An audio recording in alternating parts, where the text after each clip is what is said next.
हमें तो कल लाठी देखकर वो लाल रविवार खूरी रविवार रूस वाला याद आ गया। जब बच्चे मांग रहे थे छोटे भगवान हमें रोटी दो, तो आपने हमें लाठी दिया। वाह वाह रे नीतीश चाचा वाह। आप सोच रहे हो कि आचार संहिता बा धरना उठ जाएगा तो खाली बिहारवे में इलेक्शन बा, मुगल सराय में नहीं थे। वो जो घेरो बंगालों में घेरो, जरूरत पड़ी तो दिल्ली में भी घेरो। और मैं उस एसपी साहब से ये सवाल और कमिश्नर साहब से करना चाहता हूँ कि बगैर महिला पुलिस को आपने महिला को हाथ कैसे लगाया। अभी मैं मौजूद हूँ गर्दनी बाग के धरना स्थल के बीच में बैठा हुआ हूँ इन सभी संविदा कर्मियों के बीच में, और इन लोगों से पूछेंगे कल क्या हुआ जो इन पे लाठी चार्ज किया गया। बीजेपी के कार्यालय का घेराव करने के लिए ये लोग गए हुए थे। हम लोग ऐसा कुछ किए ही नहीं थे सर। हम लोग 25 दिन से गर्दनी बाग धरना स्थल पे बैठे हुए थे। हमारी मांगों को लेकर ये लोग अनसुनी कर रहे थे। हम लोग को ऐसा लगा कि जब ये हमारे पास सुनने के लिए नहीं आ रहे हैं तो हम लोग इनको जाके सुनाने का काम करते हैं। जब वहाँ पे गए तो इनके द्वारा हम लोग को बोला गया कि आप लोग रास्ता छोड़ के बैठिए। हम लोग रास्ता भी छोड़ दिए, आराम से बैठे हुए थे। लोकतंत्र है, लोकतंत्र में अपनी मांग को रखना कहीं से गलत नहीं है। हम लोग के द्वारा वहाँ पे जाके नारेबाजी भी कर रहे थे। पक्ष में नारेबाजी था, कोई विरोध विपक्ष में नारेबाजी नहीं कर रहे थे, अपना बस मांग रख रहे थे। उसी के क्रम में डीएसपी साहब आते हैं और हम लोग को कहते हैं कि यहाँ से तुम लोग भागो नहीं तो लाठी चार्ज कर देंगे, और अचानक से आए और लाठी चलाना शुरू कर दिए।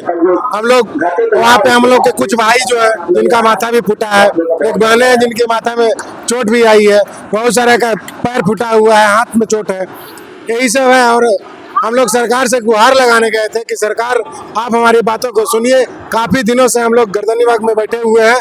हम लोग का ही परिवार है, हम लोग कमाते हैं तभी हमारा घर परिवार चलता है। हम लोग का रोजी रोटी हम लोग पे निर्भर है। आज हम 25 दिन से जब गर्दनी बाग पटना में बैठे हुए हैं, हमारा पूरा सोर्स ऑफ इनकम खत्म हो गया है। आप हमको बर्खास्त भी कर दिए। विभाग से कहना चाहते हैं कि बताइए, हम लोग अपना मांग रखने सरकार से आए तो आप हमको बर्खास्त कर देते हैं। ये कहाँ तक का न्याय है?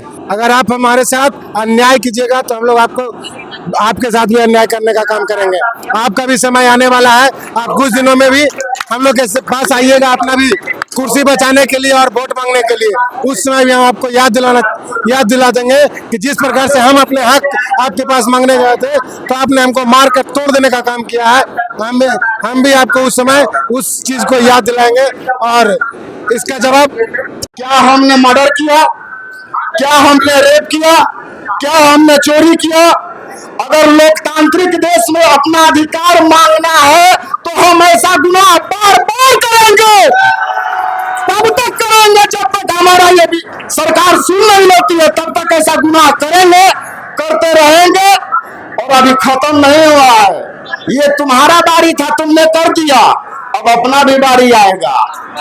अपना बारी स्टार्ट हो चुका है और चलता रहेगा। ये तब तक चलेगा जब तक आप आकर यहाँ से हाथ जोड़कर हम लोगों से नहीं कहेंगे कि आपकी सारी बातें मान गए, तब तक हम उठने वाले नहीं है।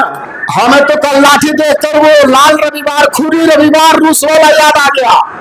जब बच्चे मांग रहे थे छोटे भगवान हमें रोटी दो, तो आपने हमें लाठी दिया। वाह वाह रे नीतीश चाचा वाह। ऐसे देते रहिए, हम सहने के लिए तैयार है, लेकिन तब तक सहेंगे जब तक लेकर नहीं जाएंगे यहाँ से।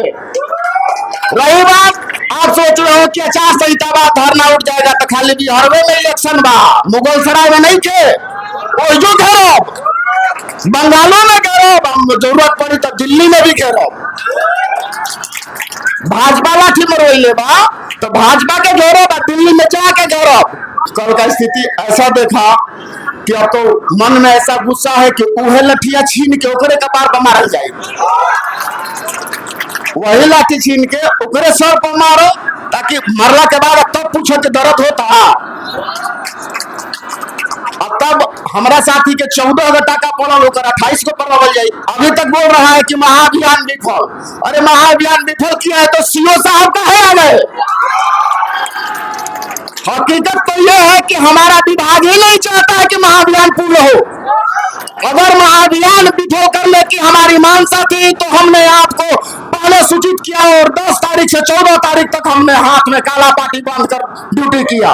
उस समय आप आए हमसे पूछने के लिए, नहीं आए, क्योंकि आप तो तानाशाह हैं सर, आप तानाशाह हैं।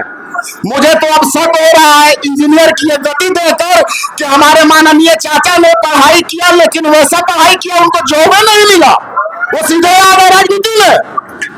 उनको जॉब कहीं कोई सर्टिफिकेट है जी, कहीं नौकरी किए हैं, वो नहीं किए हैं। चाचा हमारे सीधे आ गए हैं पॉलिटिक्स में। तो सोचिए चाचा, आप एक आदमी आए हो पॉलिटिक्स में, हम सब उतर जाएंगे तो फिर आपके लिए दिक्कत होगा। और यकीन मानिए चाचा कि अबरी बार कोनो विधायक आएगा रूलर पार्टी का, नाम माला हम लोग पहनाए मुरली में उनके, और जूता का देखिए, आज पुराना जूता पहन कर आए हैं कि और बढ़िया से फट जाएगा तो उनको पहनाने में मजा आएगा। जूता के माला पहना करके, क्योंकि वो तो हमारा गांव रहेगा ना, ये आपका पटना राजधानी तो खैर आपका है ना, तो हमारे गांव में आप नहीं आइएगा, आइएगा तो खदेड़ खदेड़ मारेंगे, ये अपना वादा है।